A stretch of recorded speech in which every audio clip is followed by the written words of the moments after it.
When we invest in something, we put in time, effort, or money in the hope that we'll get something more back in the future. It's like planting an apple tree. It takes time and patience to grow and produce a return, apples we can pick and eat. It's the same with your finances.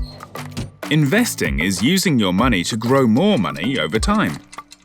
We might choose to set aside money in a savings account and grow it with compound interest over many years.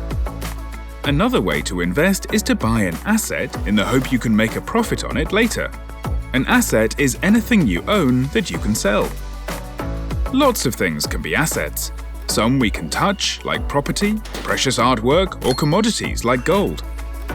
An asset could also be shares, a small part of a company, or even cryptocurrencies.